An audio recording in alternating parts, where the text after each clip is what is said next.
a new day. Yes, it is. Or is it? I don't know. I'm Dominic D'Angelo. This is Rumor and Innuendo. We're going to get our take from Robert Karpelis, WB Creative _ish. Robert, happy Tuesday. Are you feeling happy? Oh, there is no joy in Mudville. What an episode of Monday Night Raw that was last evening, ladies and gentlemen. We are going to get into it. We are going to dissect it, pick it apart, touch on a couple of the other news and notes around the world of wrestling. But first, say hi to some of the folks that are joining us live from around the world. E says the New Day segment, just wow. Kofi, when the so what and the Edge reference was cool. Willie Thornbrew says, heel New Day, I am here for it. Feel the power. Shiny Disco, it's a new day, RNI, question mark. Maybe it is. Alt Jake says, best December Raw ever last night. And Wrestling Old Head has a theory. He said, after that New Day segment, I wonder if Vigo the Carpathian had the pink slime oozing under the arena. Dom, we did not know what we were going to expect on the Raw after Survivor Series, and WWE planted its flag and said the post-Survivor Series Raw is now an important milestone, just like the post-WrestleMania Raw. Yeah, it really felt like that, didn't it, Robert? I mean, like, you think about how they kicked the show off, what happened in the middle, and then in the end, too. It's just everything. Yes, that would be the whole show, Dom. The beginning, the middle, and the end. Nothing gets by you. Best in the business. That's it. So, yeah, lots to cover. I guess we'll just kick it off from the top. CM Punk entered out, state his intentions for the road to WrestleMania and how there's many roads to get to where he wants to be. But who interrupts but Seth Rollins? And he's got a score to settle and is clearly obsessed with CM Punk. But CM Punk pulled the Don Draper and says, I don't think about you at all. And got heated contention there. Mini pull apart. And we had a match get set up between him, Seth Rollins, and Sami Zayn for the main event. I felt mixed about this segment, but I want your thoughts, Robert. Well, hold on. I'm curious because you had texted that you felt mixed about this. What made you feel mixed about this 26-minute long segment? Yeah. So I thought it was just strange for almost shoehorned in Seth coming out and having quibs with CM Punk. And then after what we saw with Seth over the past couple of weeks when it comes to him trying to be recruited by Sami Zayn and the Bloodline, it kind of felt, I understand they have a history and everything, but it just kind of felt out of left field and not really warranted at this juncture.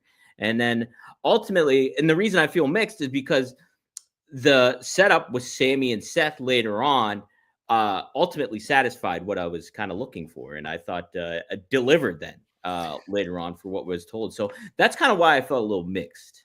So I guess I was a little bit more bullish on this segment than you were. I like that it was this idea that CM Punk was arriving at the building, and then he's greeted by Jey Uso and Sami Zayn to kind of give it a tip of the hat that, yes, we just had War Games. Yes, it was an epic War Games. Yes, our side won.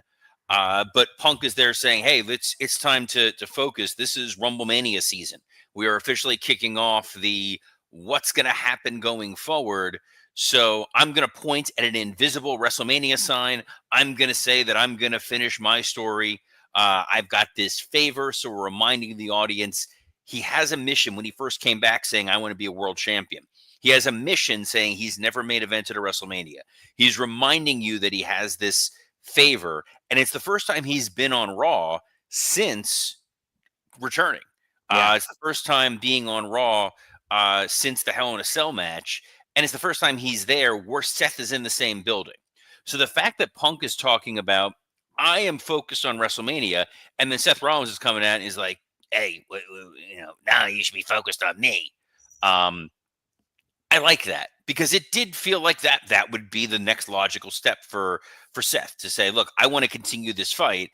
And Punk being like, nah, if you have the title, sure, I'll give you the time of day. But you don't have the title. I don't think about you at all, which is a great line to steal from Don Draper. Yep. And then the tension building up to the way that there was physicality between the two of them. It did not feel like normal physicality. There was profanity. There was what felt like live rounds, even though they weren't live rounds. So there was an air of danger that made you remember, hey, this is a guy who had a backstage kerfuffle with the EVPs. This is a guy who had a Tony Khan fearing for his life brawl with Jack Perry. So let's continue that feeling, but act that. I also love that Jey Uso and Sami Zayn would logically go out there to pull them apart because they are, at least in Sammy's case, he's friends with Seth Rollins. They Yeah. acknowledged without acknowledging it, hey, we used to be in Ring of Honor together, or at least a fairly generic wrestler would be in Ring of Honor with Tyler Black. But this notion that Sammy's going to go help his new friend CM Punk, Jey Uso's going to help his new friend CM Punk. They do the pull apart, and then it's the fact that Seth took the shot at Jay, and then took the shot at Sammy, which is like, I get why you guys are helping Roman. I get it, he's family, but what the hell, man? Like, we're good friends. Why are you working with this guy? It was a lot of heated emotions. It felt like we've set up a number of interesting stories going forward, and it was less about we beat the new bloodline and more look at what the landscape is right now. We've now established we're going to get to a Seth Rollins CM Punk match. We've now established that CM Punk is coming for the world title, that CM Punk wants to main event WrestleMania.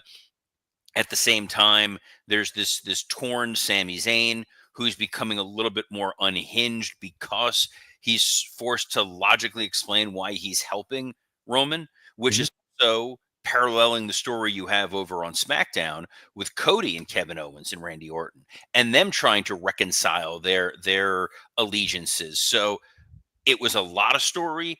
I thought it was very effective to say we're moving forward and here's where we're going. To follow up, I know it's early, but you talked about before in the months leading up to Survivor Series that Sami Zayn could possibly turn heel. Do you like this direction that they are seemingly to take with Sami as a follow up? I mean, in the immediate. So again, I would have liked to have seen a heel Sami Zayn just because I didn't want to see him get lost in the shuffle. Seeing how Raw ended, obviously Sami's not going to be lost in the shuffle in the immediacy. Yeah. And we will definitely get to that later on in the show. Yes, we will. Next up was Damage Control versus Liv Morgan and Raquel Rodriguez. We had a little backstage segment too, I believe, wasn't it, with the Judgment Day and everything going down, a little tension between Liv and Finn. But Liv Morgan, Raquel Rodriguez get the win, furthering their feud with Io Sky. Rhea Ripley, who runs into the ring, so she's obviously in the mix. Any thoughts on this, Robert? Can we stop at the eye? The eye stuff makes me nervous. Yeah. The eye stuff makes me nervous because one of the low points a couple of years ago, doing working stiff back when it was WrestleRoast, and it's still one of the low points, was the Seth Rollins Rey Mysterio eye for an eye match, which I still quantify as one of the single dumbest things this company possibly has ever done. So when I see, oh no, her eye hit the corner of the table after the last ocular injury, I do not want another eye for an eye match. So I'm very worried about this. I was a little surprised that they pinned Kairi Sane clean. Just because I think that you need a fresh damage control, given that Jade Cargill is on the shelf. You need a babyface tag team who's potentially able to step in there and become tag team champions. Yeah, that's a good point. But, Io Sky, you need to further her feud with Liv Morgan while also furthering the Rhea Ripley feud. We know the Io Sky feud is a placeholder. It's for Saturday night's main event. We will get to a Rhea Liv rematch at some point down the road. So from that perspective, this was totally fine. Yeah. Just continues what's going on. So nothing too surprising, I guess. We did have something that I thought interesting was this Women's Intercontinental Championship tournament match, triple threat. They're following up the same way that SmackDown has done with the United States Championship. But we have Dakota Kai, Katana Chance versus Shayna Baszler. Dakota Kai advances. I like where this is going, Robert, especially this could be a big moment for Dakota Kai if they decide to run with her with the title. It could. I think that there may be some hesitancy on their part that she's been bit by the injury bug now twice in the Mhm, last 3 years and has spent a significant amount of time on the shelf. I don't know where they ultimately go with this Intercontinental title. I could have seen it falling to Shayna Baszler because I mhm. think Shayna Baszler, if it is a workhorse title, she's obviously someone that can deliver in the ring and is a killer and is someone that can go on an unstoppable run at an intercontinental level. I think Tana Chance, this was her first time having a singles match on Raw, or at least competing as a singles competitor. It was a triple threat match. It was Yeah. fine. I can see them trying to do the novelty of giving it to Natalia as a reward for having been there for so long and being the true workhorse of the women's division.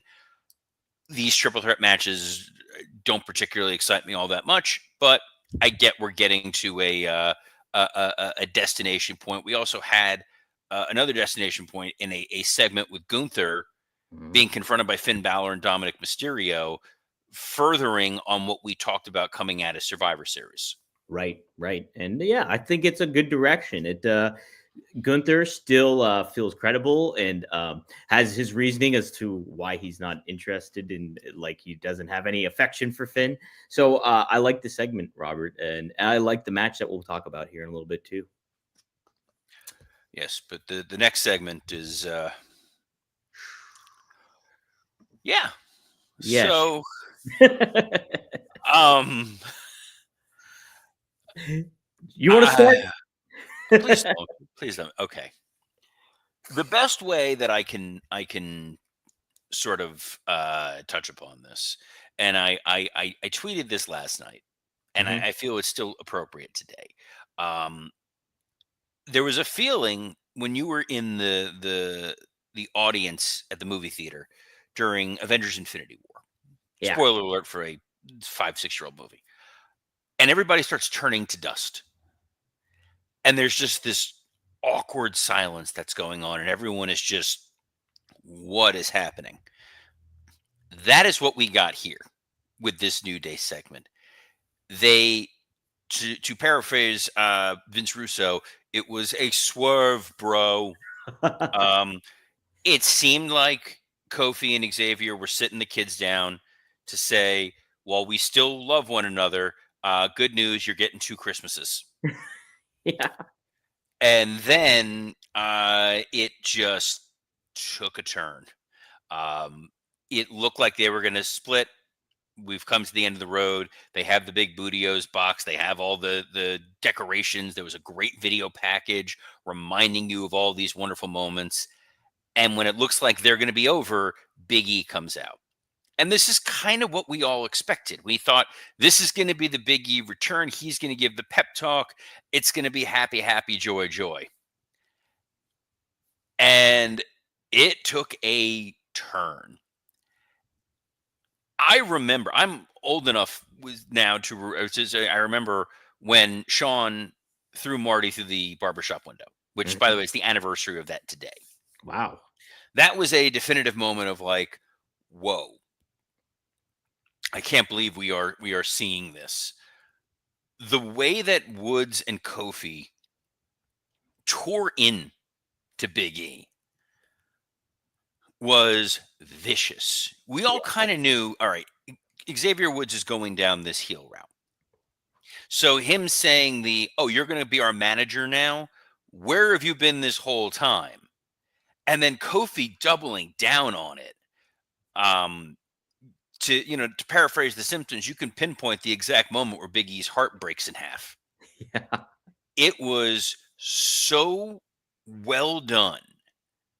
I know some people were a little critical that they felt it went a little long and you didn't really have a definitive end because you can't do physicality to Big E. But some of the bombs they were throwing at him, you're never going to be cleared. Steve Austin came back. Kurt Angle came back. You're not coming back. You're not tough enough to be in this business.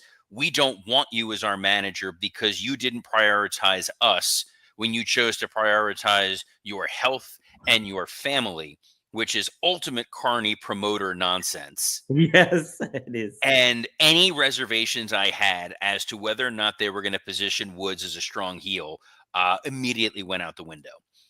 These dudes are going to have nuclear heat. Yes, yes, they are. Robert, like swerves in pro wrestling can be like overdone and sometimes not warranted. This was when it feels like this is what you want out of a swerve when it comes to it, because it's like the expectations were we did never had this on our radar when it came to what they were going to do. It was either, hey, Big E's going to galvanize them all together, or maybe Woods will be the heel and turn on both New Day and something could happen.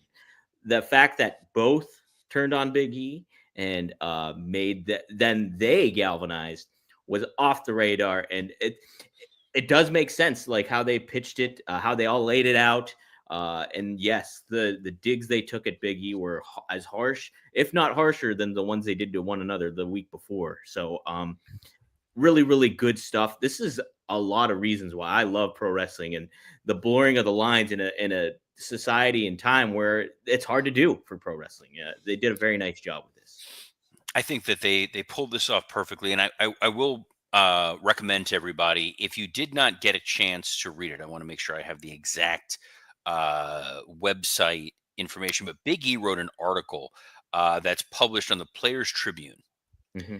where he talks about his childhood. It's a very emotional article. It builds up why he loves wrestling. It talks about his time playing football. There are elements of his mental health battles that he had over the years, and how important New Day was. And it felt like this was pushing you towards this New Day reconciliation. I don't think anybody expected how this was going to end. And I think that the three of them pulled this off perfectly. You're still thinking about it now, a day later, and it's still that gut punch. And I think It is. that's what's really amazing. It did kind of make the rest of Raw suffer a little bit, because I think that audience was completely shell shocked. Yeah, I think in the grand scheme of it, it's a good thing, because you want to think about, like, man, the impact that all left on everybody. It makes for those big historic moments, and I think that you have the 10-year anniversary and the celebration and the pomp and circumstance with all that stuff, but then you drop the bombshell of what happened, and it elevates that to a historic moment for WWE in general. So I like it. I liked it a lot, and very happy with the direction. And it's a new day for the New Day. It is a new day for the New Day. It was same old for Dominic Mysterio. He took on Gunther. Mm-hmm. Dom looked fine in this match. I think he's a great heel, but it was almost smart to do a heel versus heel match after this segment, because you knew the audience was not really going to know what they were supposed to do during a Dominic Mysterio Gunther match. So let them sit quietly, let them reflect on what they just saw, and just enjoy Gunther smacking the holy hell out of Dominic Mysterio. Yeah. I thought this was fun. I thought this kind of built Dom up more, even as a great heel.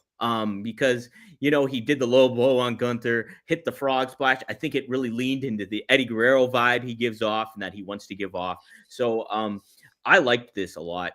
I thought it helped both guys out in a lot of ways, and furthers the Finn situation with Gunther as well. So I liked it, Robert. Hey, you know what? I also Absolutely. like? We got Yes, what do you like, Dom? I I was gonna segue into True Classic. I like True Classic. Yeah. This is, by the way, guys, this is why I tend to handle the ad reads. That's it. As natural as Dom was, I tell you what, Dom, I'll take this. I'll take this from here. You go for it. You go for it. By all means. So here's the thing: is you got the graphic up and everything.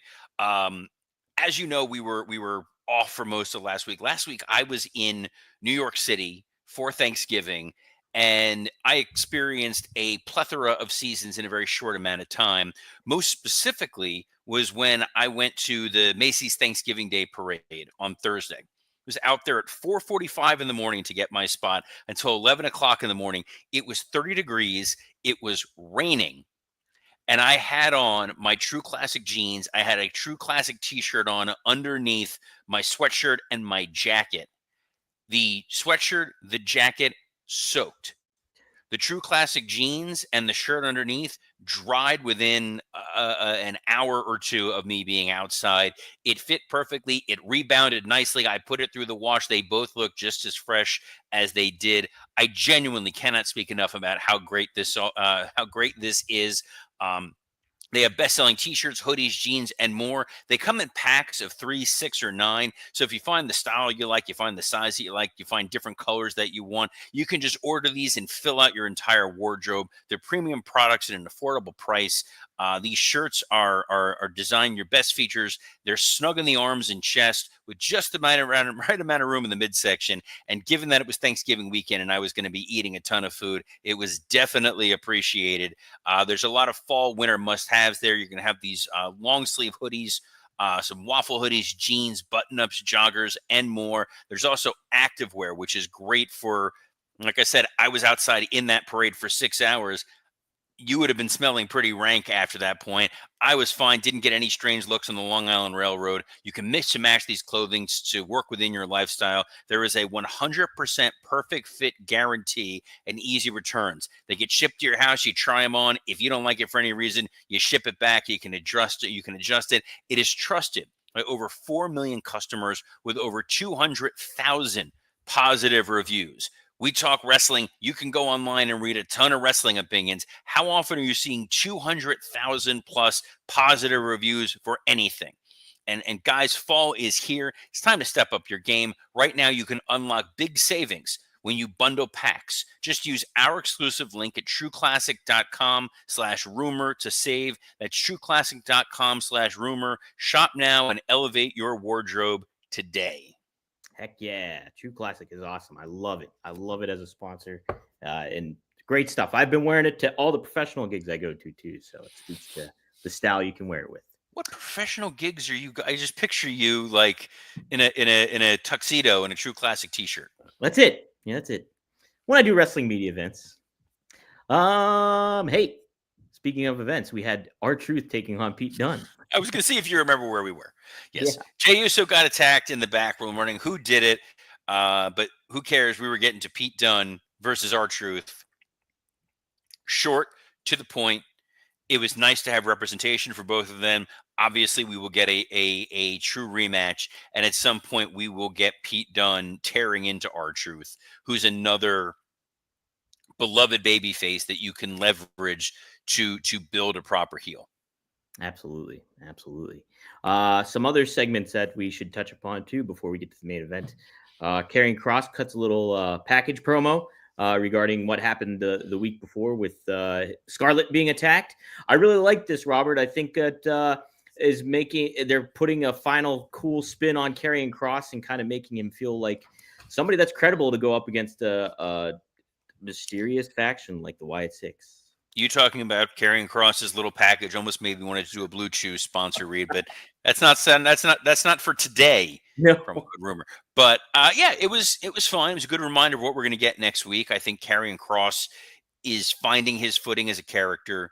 It's sort of less spooky and more menacing, and I'm all for it. Yes, me too. Looks like we're going to be all for Finn Balor taking on Gunther. Saturday night's main event. Adam Pearce made it official, but also noted that Finn Balor has another title he has to worry about too. Did you like this setup? And do you think it's a good way? It's a good thing for Saturday's main event. Do you like that match? I would not be shocked if Damian Priest found his way into this match. Sure, yeah. I feel like Priest was not on this show.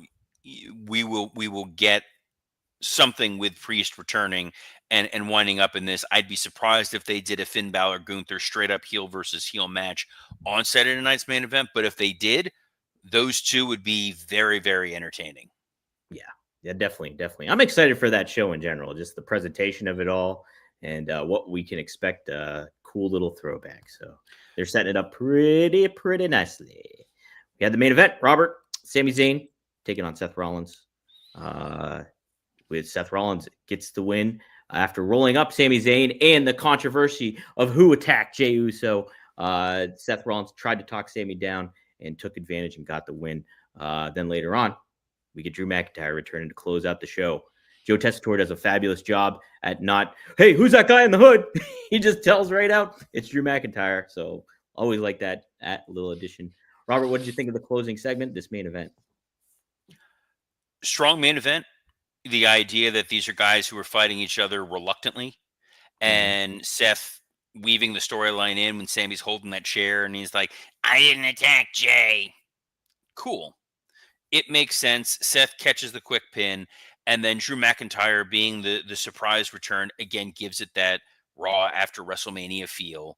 Now you have Drew McIntyre back. He's going to have issue with Jey Uso. He's going to have issue with Sami Zayn. You got Seth Rollins and CM Punk. You got the Finn Balor, Damian Priest, Gunther situation going on. It's clear we're setting up a Ludwig Kaiser Braun Breaker match.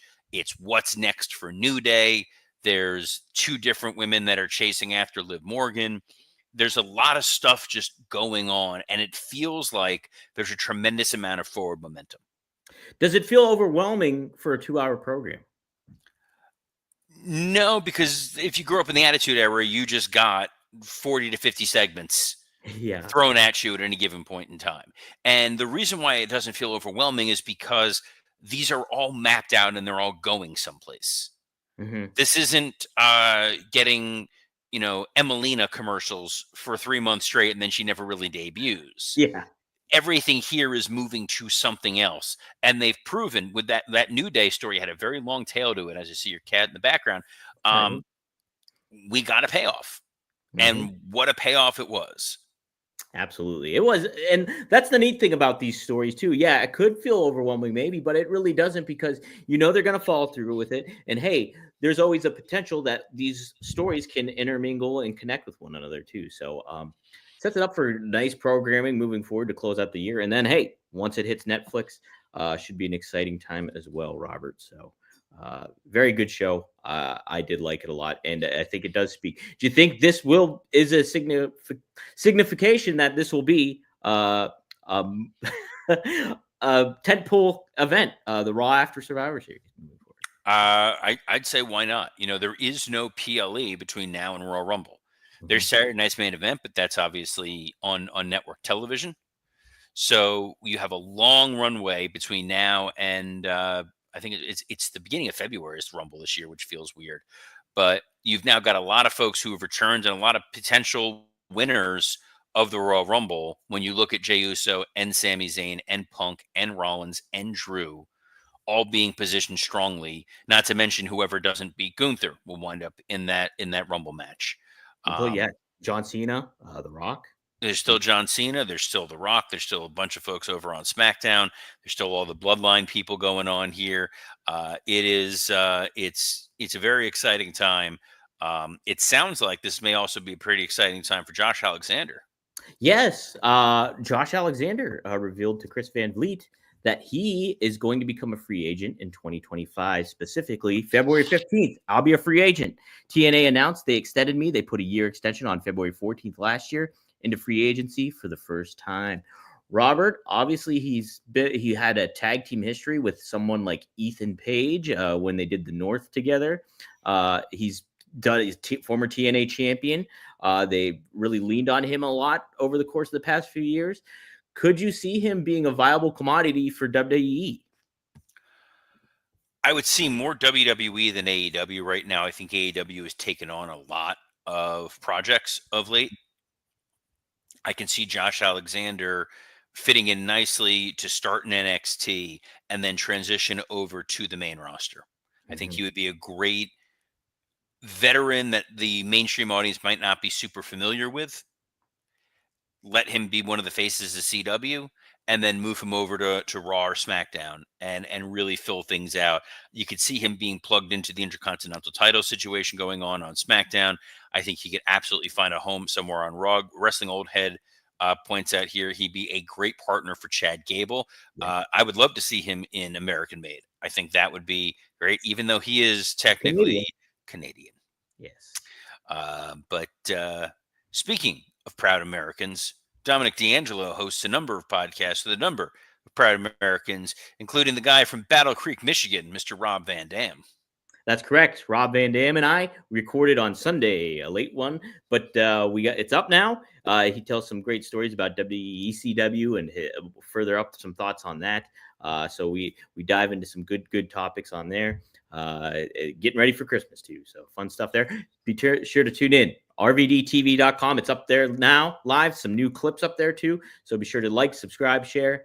And you can also get it on your podcast feed of choice, one of a kind with RVD. Hey, speaking of which, me and Magnum TA, Greg Gagne, going to go live today at 4 p.m. Eastern Standard Time on 4horsemanetwork.com. We're going to chat about Survivor Series. We're going to chat about Raw. We're going to chat about New Day. Cover a lot of good topics, and we'll take your questions as well. So be sure, 4horsemanetwork.com. And Arn Anderson will be on after that, too. So big Super Tuesday for OneTrueSportTV.com. Robert, you and Scott are getting ready to record something, too. Myself and Scott Chapman are going to be recording in just a little while our Patreon, talking about all things Survivor Series, the fallout of what happened with New Day, maybe what happened in AEW last week, since to date I have still not watched last week's AEW, nor have I really heard anything about it anywhere. So if you make a television show and nobody talks about it, did it really happen? I'm not entirely sure. What I will say is Wrestling Old Head asks, Robert, real quick question. What's your favorite underrated John Hughes movies? The hits don't count. It's a very small list of films that I would say don't necessarily qualify as hits of his.